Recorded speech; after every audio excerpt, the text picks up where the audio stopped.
সিকিমের নামচি টানেল বিপর্যয়ের উদ্ধার অভিযানে 25 জনের দেহ উদ্ধার।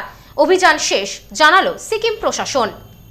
সিকিমের নামচি টানেলে বিপর্যয়, উদ্ধার অভিযান শেষ। ঘটনায় 25 জনের মৃতদেহ উদ্ধার হয়েছে। ঘটনাস্থল পরিদর্শনে মুখ্যমন্ত্রী প্রেম সিং তামাং। ঘটনার তদন্তে 4 সদস্যের কমিটি সিকিম প্রশাসনের। চলতি সপ্তাহে সোমবার দক্ষিণ সিকিমের নামচিতে সুড়ঙ্গে বিস্ফোরণের পর আটকে থাকা 25 জনের মৃতদেহ উদ্ধার করা হয়েছে। এরপরই উদ্ধার কাজ অভিযানের সমাপ্ত ঘোষণা করে সিকিম প্রশাসন। জাতীয় জলবিদ্যুৎ উৎপাদনকারী সংস্থা national hydro electric power corporation প্রথম থেকেই সুড়ঙ্গে 25 জন আটকে থাকার কথা জানিয়ে আসছিল। সেই মতো 25 জনের দেহ উদ্ধার হওয়ায় অভিযানে ইতি টানা হয়েছে বলে নামচি জেলা প্রশাসন সূত্রে জানা গেছে। অন্যদিকে এদিন দুর্ঘটনার কারণ খতিয়ে দেখতে সিকিম সরকার 4 সদস্যের একটি উচ্চ স্তরের তদন্ত কমিটি গঠন করেছে। 15 দিনের মধ্যে রিপোর্ট দিতে নির্দেশ দেওয়া হয়েছে। কি কারণে এই দুর্ঘটনা, নিয়ম মেনে সমস্ত সুরক্ষা ব্যবস্থা নেওয়া হয়েছিল কিনা। অঞ্জলি সিল্ক এখন আমাদের 2টি শোরুম, হাবড়া ও বনগাঁতে। আমাদের 2টি শোরুমেই কেনাকাটার উপর থাকছে আকর্ষণীয় ছাড়। ফোন 7044447885। সেখানে গ্যাস পর্যবেক্ষণ এবং বায়ু চলাচল ব্যবস্থা ঠিক ছিল কিনা সেটা বিশেষভাবে খতিয়ে দেখার জন্য বলা হয়েছে। সিকিম প্রশাসন সূত্রে জানা গেছে, এখনো পর্যন্ত মৃতদের মধ্যে 11 জন শ্রমিককে পশ্চিমবঙ্গের বাসিন্দা হিসেবে চিহ্নিত করা হয়েছে।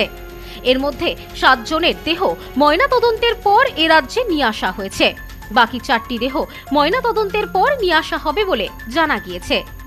সিকিমের সরকার নিহতদের পরিবারকে 4 লক্ষ টাকা এবং আহতদের 50,000 টাকা করে আর্থিক সহায়তা ঘোষণা করেছে। নিহতদের মধ্যে পশ্চিমবঙ্গ, আসাম, উত্তরাখণ্ড, সিকিম, পাঞ্জাবের শ্রমিকরা রয়েছেন।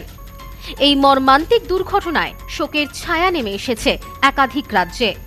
এই বিষয়ে নর্থ বেঙ্গলের আইজি সুকেশ জৈন বলেন, উদ্ধারকারী দল 25টি মৃতদেহ উদ্ধার করেছে।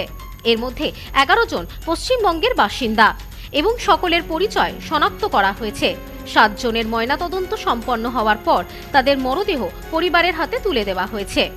এই বিষয়ে তিনি আরো বলেন, গত 2 দিন ধরে উদ্ধারকারী দল শুধুমাত্র উদ্ধার কাজ নয়, পরিবারের সদস্যদের ঘটনাস্থলে নিয়ে আসা, মৃতদেহ শনাক্তকরণ করা, ময়নাতদন্ত সহ মরদেহ পরিবারের হাতে তুলে দেওয়ার মতো সমস্ত দায়িত্ব পালন করেছেন তারা। তার কথায় আজ পুরো অপারেশন সম্পূর্ণ হয়েছে। সিকিমে গত 2 দিন ধরেই আমাদের পুরো টিম ওখানে আছে। ফ্যামিলিকে এখান থেকে নিয়ে যাওয়া থেকে শুরু করে ওখানে থাকা, ওখানে বডিগুলিকে আইডেন্টিফাই করা, পিএমগুলি করানো, তারপরে নিয়ে আসানা থেকে শুরু করে প্রত্যেক কাজের মধ্যে সিভিলিয়ান পুলিশ প্রশাসন সিকিমে রয়েছে। ওখানে এনডিআরএফ অপারেশন এই কিছুক্ষণ আগে কমপ্লিট হলো। 25 খানা দেহ উদ্ধার হয়েছে। তাদের মধ্যে 11 জন পশ্চিমবঙ্গ থেকে, 11 জনকেই আইডেন্টিফাই করে নেওয়া হয়েছে। তার মধ্যে 7টা পিএম কমপ্লিট হওয়ার পরে বডি চলেও এসছে।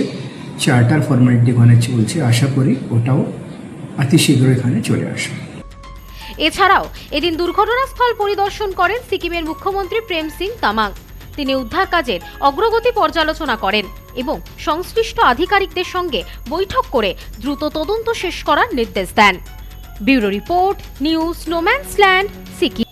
গ্রহরত্ন কথা বলে, সঠিক রত্ন চিনি নিতে হয়। খাঁটি গ্রহরত্ন পেতে আজই আসুন নিউ এমডি জেমসে। আমাদের এখানে পাবেন রুবি, নীলা, পান্না, ক্যাটসাই, হিরে, মুক্ত, পোখরাজ, গোমেদ সহ সমস্ত রত্ন।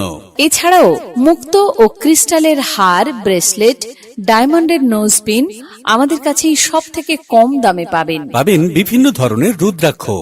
New MD gems, Bichulihata, Bangaon. Mobile number 8967237446।